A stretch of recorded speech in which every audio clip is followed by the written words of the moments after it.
Here we go. Episode 15 of GBG. I'm fired up. Fired up for a couple of different reasons this week. First of all, most importantly, that's why I got the hat on backwards. I'm a big advocate. I'm one of these guys that says, you know what? The way your hat looks, the way the brim of your hat looks should also determine, which way you want, the direction of your life to go. Brim of your hat faces forward, your life's looking forward. The hat goes back. Well, it's kind of stuck in a rut. I'm doing it this week because I'm fired up. First of all, this is the episode of Green Bay Greg, episode 15. I'm looking forward to. I wanted to get it done right now. I'm on the RTS Sports Network, 1 o'clock Central, 2 o'clock Eastern on Wednesdays. You can see me on Facebook pretty much anytime you want. I'm live on Facebook right now. It's Monday night, but the reason why I'm extremely fired up is because I do co-host another show, which I'm sure you guys are aware of, Twist, The Week in Sports Talk, and the two jackasses that I co-host with Mike and Matt, respectively of Mike on the Mic and Benzi's Bit, are doing a fantasy draft right now. It's a dynasty league. I call it a keeper league, and they're doing that right now. So the amount of times on my show that I get all fired up and I get to look back at my comments of people commenting on my show is going to be, and then I get all disappointed because I just realized it's one of those two jackasses wanting to see their own name on my feed. But I'm not going to see that this week because those two clowns are drafting fantasy players. And just so everyone knows how I feel about fantasy, I do fantasy football. I enjoy it. I enjoy the banter between friends. But I do believe in the sports world, there are two things that nobody gives a shit about. Number one, your fantasy football team. Going to work Monday morning, going to work Tuesday morning, Wednesday morning, go out with your buddies. No one gives a shit who's on your fantasy football team. You think they do, but no one does. Mike Reeves, Mike on the Mic, no one cares. Number two, thing that nobody cares about, and this is universal.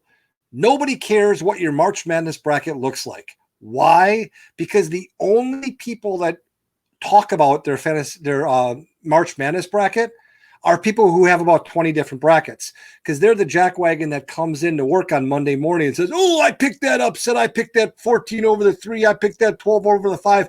Sure you did. In 8 of your 20 brackets. You don't talk about the other ones. So just for sake of argument, sake of conversation, I only fill out one March Madness bracket. Love it or leave it. I might not do that well, but at least I can have a conversation and there's actual validity that backs up. There's actual thought. It's not, oh yeah, I picked them in this one, but not this one. Who do you have in your national championship game? This one. And then 3 weeks later, it's like, oh, you lost a couple weeks. No, I got Duke in one of the 4 other brackets I have. No. One bracket, no one cares, so I don't talk about it a lot. It is what it is. Now, if anyone wants my opinion on who I think is going to do well in March in college basketball, I'll tell you. But I know you don't care. It is what it is. All right, let's jump right into it. We got some big sports talkers this week.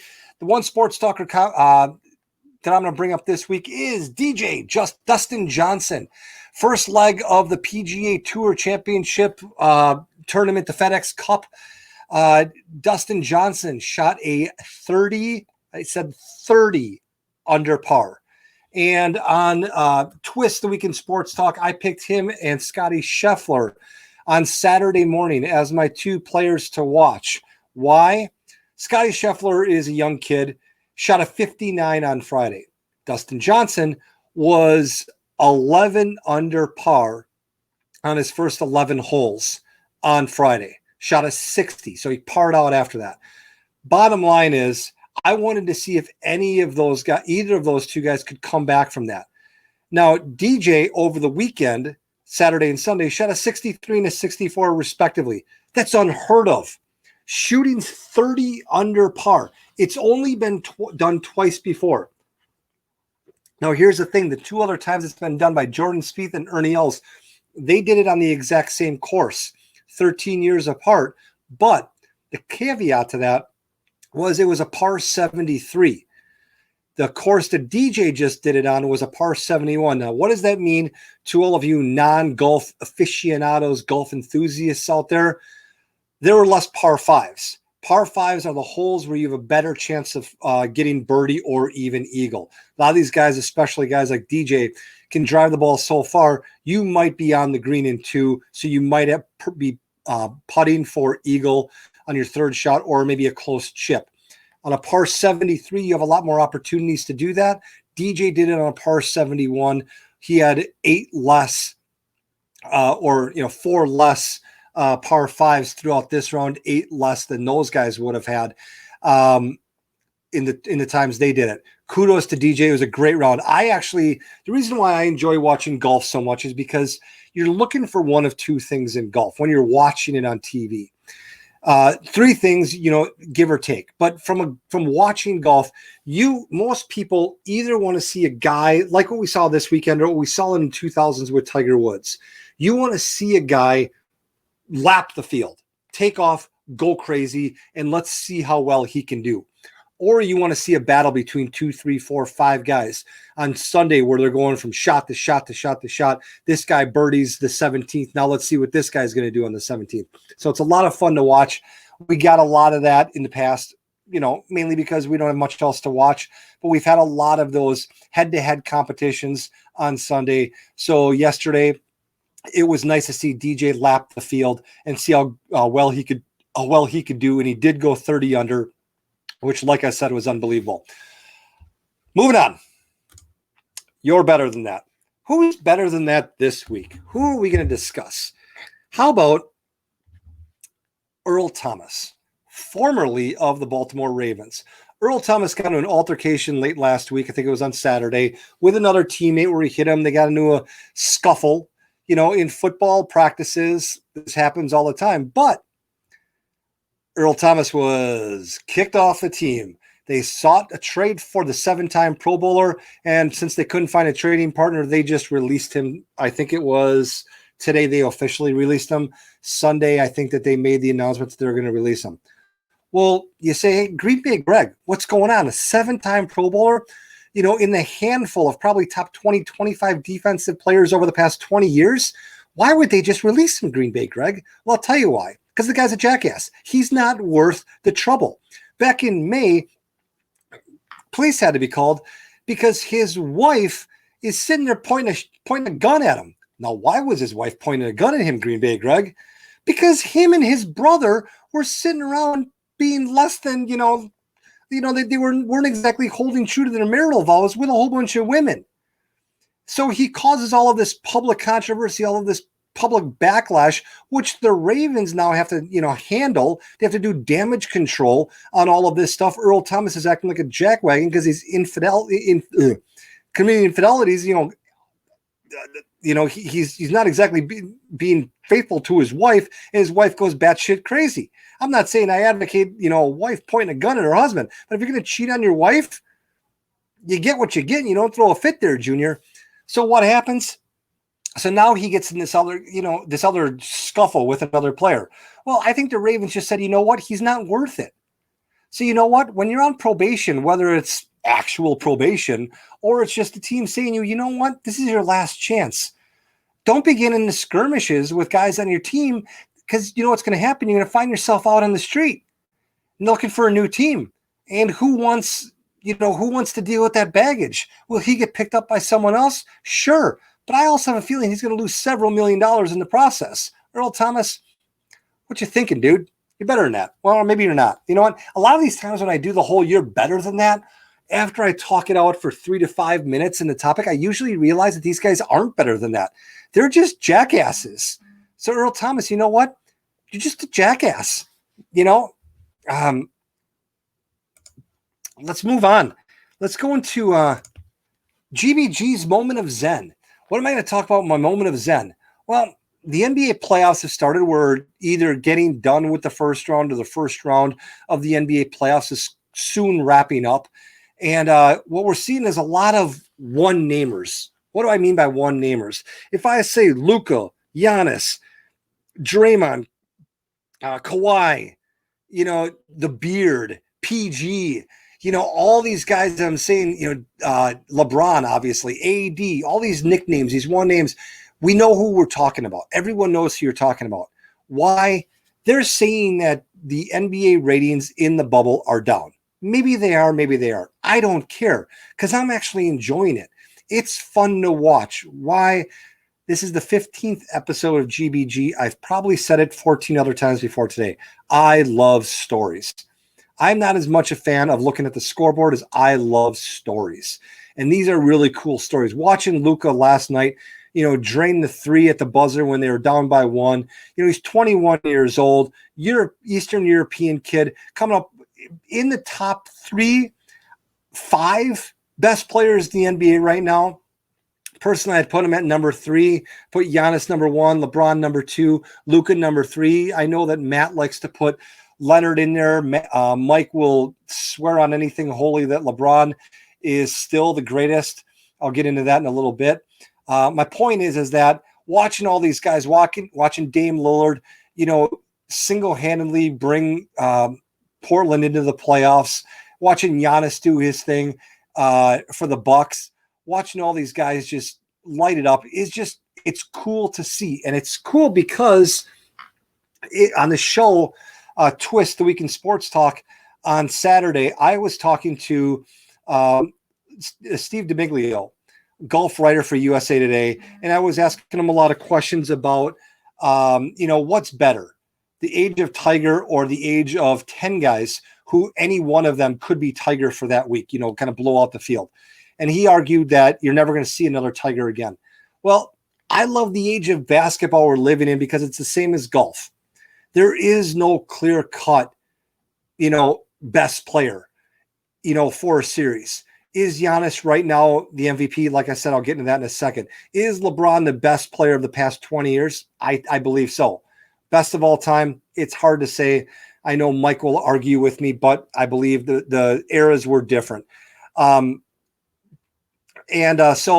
having said that, what I really appreciate out of this day and age is you can turn on the TV knowing there's going to be an NBA game on and watch Dame Lillard light it up. Watch Luka last night. Watch Giannis just outman guys. Or watch LeBron still do something he's been doing for 20 years. And, it's fun to watch. It's fun to watch just the overall just craziness of the sport and just how many guys are relevant. Let's look at the comments here. What do we got here? We got Steve Curtis. Go Packers. That's my boy. Darn right, go Packers. All right. So like I said, when we're going into the moment of Zen, what I'm really enjoying right now is just the amount of players and the level and the high quality of players. Back in Jordan's day, it was Jordan's the best, and who's going to be second fiddle? Was it Patrick Ewing? Was it Charles Barkley? Was it Karl Malone? Akeem Olajuwon? Who was it? Who's going to be second fiddle? Now there's a legitimate argument every year for who is the number one MVP. So I'm really enjoying all of this. Moving on, as I at times tend to do, I tend to transition. So outside the arena, speaking of MVP, if you watch Twist the Week in Sports Talk, what you'll see a lot, or you hear a lot, is you'll see Mike and I argue over who is the MVP this year. I strongly believe in basketball, it is Giannis. Mike will swear up and down that it's LeBron. And Matt will chime in, depending, a lot of times he likes Kawhi Leonard. Overall, Matt likes Kawhi Leonard, although I think even Matt will say that as far as MVP this year is concerned, it's going to be either Giannis or LeBron. Personally, I think Giannis had it won before quarantine, before all that isolation, and I don't think that LeBron's done enough because he didn't have to with the 8 games that LA played. He didn't have to blow anyone up. So I think that Giannis is going to end up winning the MVP. But what I wanted to discuss, and Mike and Matt will tell you this, I like to come up with analogies, comparisons, if you will, different ways that we can compare different life situations to things in the sports world. Well, what I wanted to talk about was how we pick the MVP in any sport. I can be talking about football, I can be talking about baseball, but for the sake of this argument, just because it's most current, the reference I'm going to be bringing up and the analogy I'm going to bring up is the Giannis versus LeBron MVP argument for 2019-2020 season versus how we're deciding who we vote for President of the United States. Seems like an easy little analogy, seems like an easy comparison. Here's my point. Is LeBron James the best player in the MVP, the best player in basketball right now? Maybe. Is Giannis? Maybe. Are either one of them perfect? Head and shoulders above the rest, no questions asked. Every statistical category, you're going to see one of those two names as number one. No, not at all. Is LeBron a good defender? Yes. Is Giannis Antetokounmpo a first-team all-defensive player in the NBA? Yes. Is LeBron a great scorer? Yes. Is Giannis a great scorer? Yes. Is LeBron a better facilitator? Pass the ball off, move without the ball better than Giannis? Yes. Here's my point. They both will be in the top 5 in every one of the categories I mentioned. However, neither one of them is number 1 overall. So how do I judge who I want to pick for being MVP? I'll be honest. I'm from Milwaukee, Wisconsin. Went to college in Milwaukee. Grew up 20 minutes away from Milwaukee. I'm going to side with Giannis because I'm a hometown guy. Mike's going to side with LeBron. LeBron and Mike are the same age. Mike has watched LeBron's career since high school. Mike is a huge LeBron fan. Mike is also going to be as impartial towards LeBron as I am going to be to Giannis. But Mike will also have to make the statistical agreement that LeBron is not number 1 in all those categories. And it's not LeBron or Giannis. Some of them, James Harden's going to be number 1 in scoring. My point is that Mike is going to make his argument based on what he believes, his perception of MVP. So am I. Voting for president, same thing. I look at what are my issues that I care about. What are the things I care about that I hold true to me? What are the things that someone else might? Right now, I am looking at who I'm going to vote for in the beginning of November as a 44-year-old father of 2 who lives in outside of Minneapolis, Minnesota, and has all the other, statistical baggage and life baggage that I carry with me. So all of the passions that I have in life are going to be put into, the old GBG noodle. And what's going to come out?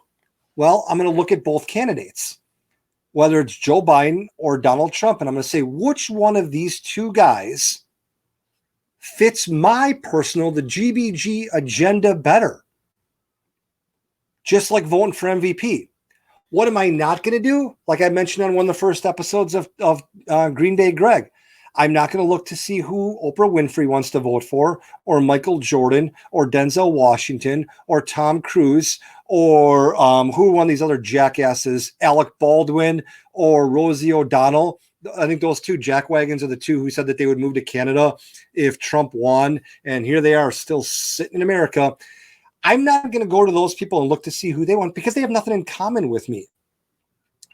So what I tend to do is I tend to, watch the debates. How does this guy handle himself? This candidate versus this candidate. How does this candidate answer questions that are passionate to GBG, to Green Bay Greg? And then I base then I fact check. Not only do I fact check, but I look at it. I'm like, okay, how long has this guy been in? Has this guy been doing this? Do I want a guy who's, been in politics for 40 years? Do I want someone who's an outsider, more of a businessman? Obviously, you know who I'm talking about. My point is that I have my personal views that I bring with me to the polling box. I'm not going to bring anyone else's. It's me, myself, and I.